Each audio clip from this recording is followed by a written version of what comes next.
I'm gonna show you a video that I recorded last night. The woman in the video is somebody who was a victim who was victimized by somebody at the Rockford Rescue Mission. A person at the Rockford Rescue Mission had raped her, and the Rockford Rescue Mission is allowing that person to reside there at the homeless shelter, and she had to sleep outside in the cold. I am recording this video because I'm recording this video because the Rockford Rescue Mission told me to sleep outside last night because I was late. I was late, and due to me spending time at a medical facility, the time I had to spend at a medical facility, and because I did not call them due to my phone service not working. Because I hadn't paid my phone bill. I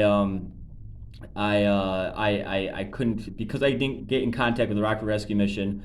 I had to sleep outside last night. So this video is just me at the terminal with one of the victims. I sat with that victim at the hospital all night, and even the hospital told her to leave after she had an examination. It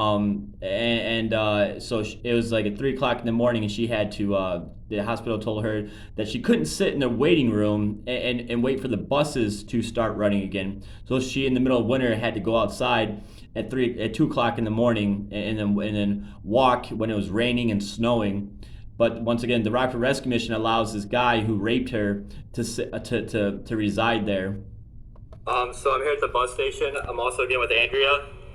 And so I went to the Rockford Rescue Mission. It was 7 o'clock.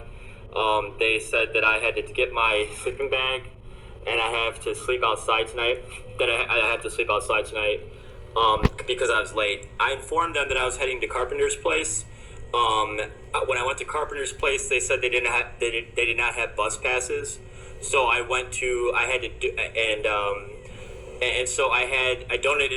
donated my plasma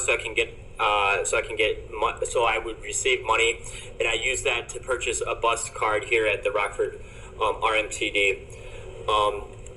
And so the issue is that it's like the 3rd of March, and so it's really cold outside, and there are plenty. There's enough vacancy at the Rockford Rescue Mission that they didn't have to pull my bed. They didn't have to pull my there's like 10 vacant beds that are there. My belongings are still there. Some of my clothing, my articles of clothing, are still locked up in my locker. And so the Rockford Rescue Mission doesn't have bus passes. The Carpenter's Place doesn't have bus passes, and the local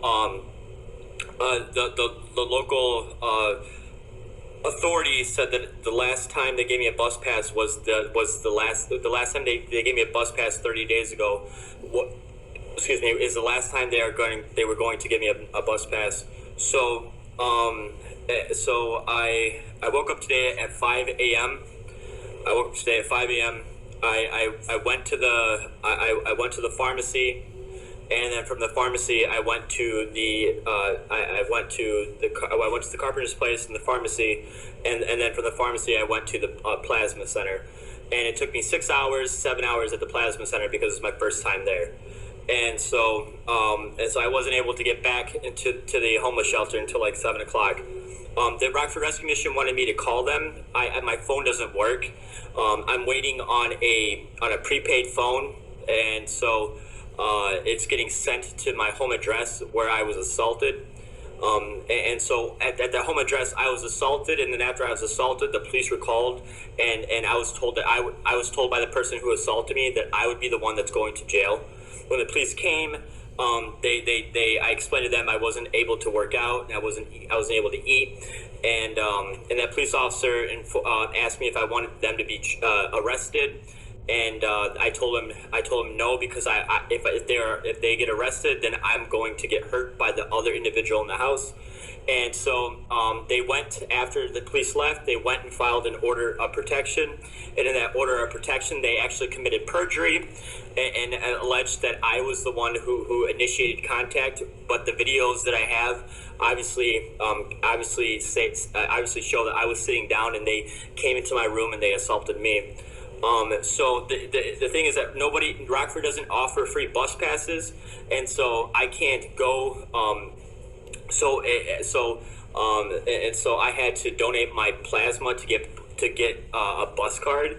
And another issue is that I need a birth certificate, and so I must be able to commute to the other location, so that way I can volunteer, which will take they want me to volunteer in order for them to pay for my birth certificate, and they said in 15 days I would be able to volunteer. So I have to wait 15 days for my birth certificate, and that pretty much puts me at like in order for, like the time frame for me to get a job is going to be like another 30 days, because after I get my birth certificate, I'll be able to go to a first interview and a second interview. And another issue is that the Rockford Rescue Mission said they're going to be able to they will help me get a birth certificate. They will pay for my birth certificate, and because it's out of state, and because they kicked me out, they might not pay for my birth certificate now. So that's why I'm relying on the first location to help me out. But because the Rockford Rescue Mission has kicked me out, there's a chance that there's a chance I can't go back. It's like then I can't get a birth certificate through them, and I can't get a job through them. And their reasoning for kicking me out tonight was because I couldn't call them. I didn't have a phone to contact them. Okay, I didn't have the internet to contact them. I'm waiting on my prepaid phone to get a hold of them. And the issue is that I was assaulted, and then I was told. Then they filed an order of protection. They committed perjury on the order of protection, and in between that time, it's a 2-week period before I can go back to the house. They stole my belongings, and so all my stuff got stolen. And so it's just like the videos I showed is that if you're having problems, like the Family Peace Center, if you're having problems at home, you call the Family Peace Center and they'll help you out. But the Family Peace Center says go to the Rockford Rescue Mission, and that's all they do for you. When you ask them to help you out for filing an order of protection, the Family Peace Center actually doesn't actually makes you fill out the order of protection by yourself. And another issue is that well, okay, well, so I'm here at the bus. So I'll stop right there. When you're stuck, so look at it this way: when your car gets stolen and your clothes get thrown away and your phone doesn't work, you need somebody to help you out. So when you call a social service like the Family Peace Center, and you need them to fill out the paperwork for you. And so just the difficulty is literally calling for help. It's when your phone doesn't work, it's difficult to call somebody for help, and then that provider saying, we aren't gonna help you, we're not gonna, like, we can't really do it for you, so we can over the phone kind of help you, but that is pathetic. That is poor. That is unacceptable. That is undergraduate kind of behavior, and it's not going to be tolerated for much longer. But that video was me at the terminal after they told me to leave. And the next video will be me calling them, and the teleprompt will state that, are you in emergency need? Are you in need of emergency shelter? So this would be and so the time is after hours.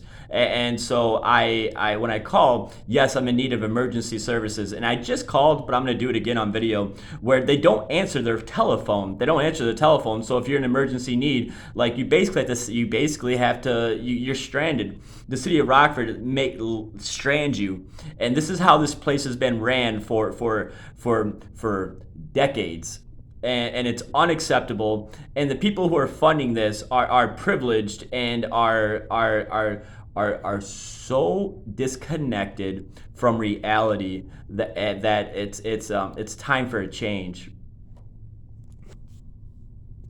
And I'm at the library so I could utilize their internet so I can make this telephone call, because once again, you can't go into a store and ask to use their telephone. This isn't 1945 where everybody was kind enough to let you use their telephone and you go to your neighbors to get a cup of sugar, okay? This is like, it's people find it rude and obnoxious to approach them and ask for help, even in its form of a telephone.